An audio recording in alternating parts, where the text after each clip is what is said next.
ये दास्तां है Tamil film industry के सुपरस्टार रजनीकांत की। Let's begin.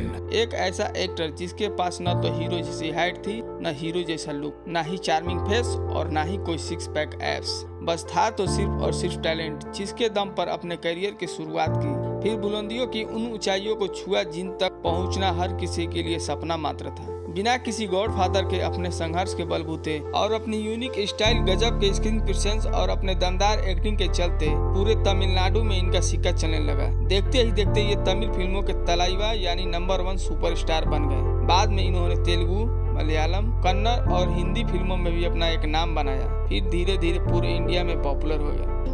मैंने इस दुनिया में जन्म लिया, उसकी कोई निशानी छोड़कर जाना चाहता था। रजनीकांत का जन्म 12 दिसंबर सन 1950 के बंगलोर के मैसूर इलाके में एक मराठा फैमिली में हुआ, जो अब कर्नाटक के अंतर्गत आता है। माँ रमाबाई जो कि हाउसवाइफ थी और पिताजी रामोजी राव गायकवाड़ एक पुलिस कांस्टेबल। तुम वापस अमेरिका लौट जाओ शिवाजी।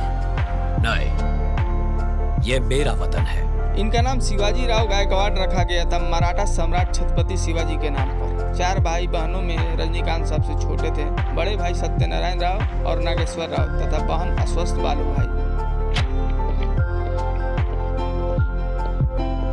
इनके पिताजी के रिटायरमेंट के बाद इनका पूरा परिवार बेंगलोर के हनुमंत नगर इलाके में शिफ्ट हो गया। लेकिन दुख की बात यह है कि जब ये 9 साल के हुए तभी इनकी मां का निधन हो गया। इन्होंने अपनी शुरुआती पढ़ाई government model primary school Kavipuram Bengaluru से पूरी की। इसी दौरान इनके भाई ने इन्हें रामकृष्ण मठ में भेज दिया और यहाँ से वेद, पुराण, भारत के इतिहास और भारत की संस्कृति की शिक्षा लेने के साथ साथ मठ के नाटकों में हिस्सा भी लेते थे।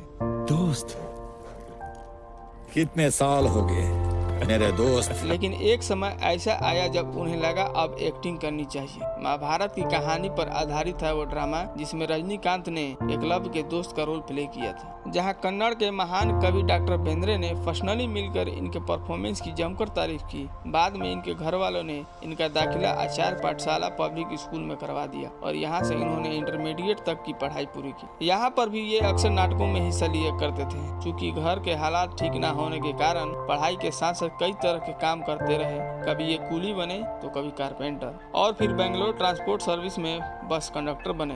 एक तरफ बस कंडक्टरी चल रही थी तो दूसरी तरफ कन्नड़ के प्ले राइटर गोपी मुनियप्पा ने इन्हें एक रोल ऑफर किया और इस मौके का इन्होंने खूब फायदा उठाया। उसी समय इन्हें मद्रास फिल्म इंस्टीट्यूट के बारे में पता चला और यहीं से एक्टिंग सीखना चाहते थे। हालांकि इनका परिवार इनके डिसीजन से खुश नहीं था, पर इनके दोस्त राज बहादुर ने इनका फाइनेंशियली काफी सपोर्ट किया और इनके दोस्त ने इनका दाखिला एक्टिंग स्कूल में करवाया। और इसी दौरान इन्होंने एक नाटक में दुर्योधन का रोल निभाया। तभी सडनली इनके ऊपर डायरेक्टर के बालाचंद्रन की नजर पड़ी। के बालाचंद्रन इनके काम से काफी ज्यादा इम्प्रेस हुआ और उन्होंने इन्हें तमिल सीखने के लिए कहा। मराठी और कन्नड़ तो पहले ही जानते थे और जब तमिल इन्होंने सीखी तो 4 चांद लग गए। मजा आ गया।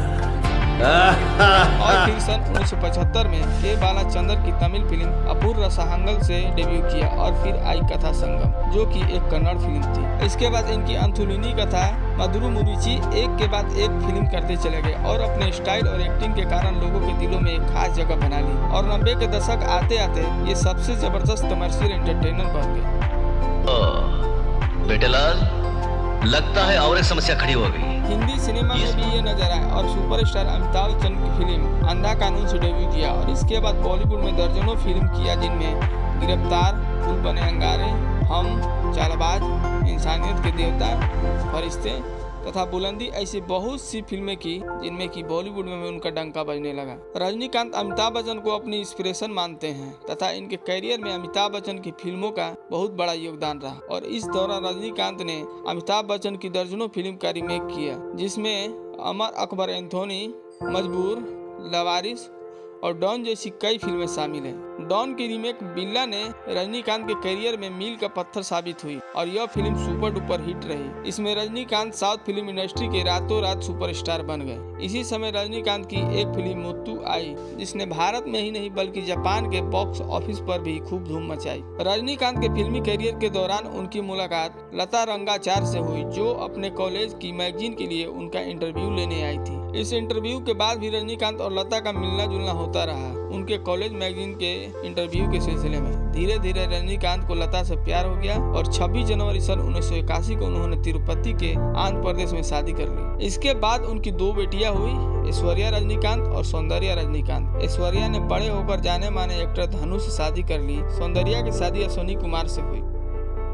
पास मत आना, शूट कर दूंगा। ये क्या बच्चा।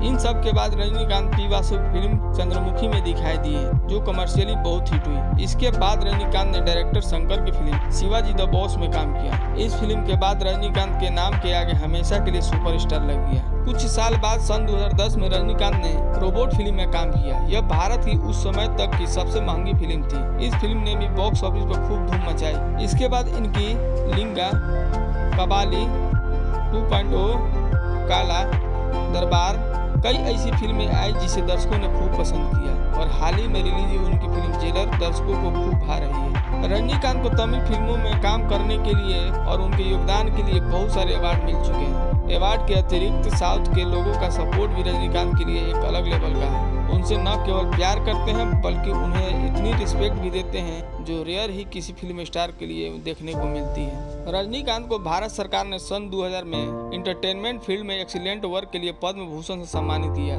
तथा रजनीकांत पहले ऐसे एक्टर हैं जिनको central board of secondary education में जगह मिली, क्योंकि रजनीकांत के बारे में एक नया lesson from bus conductor to superstar को किताबों में जोड़ा गया।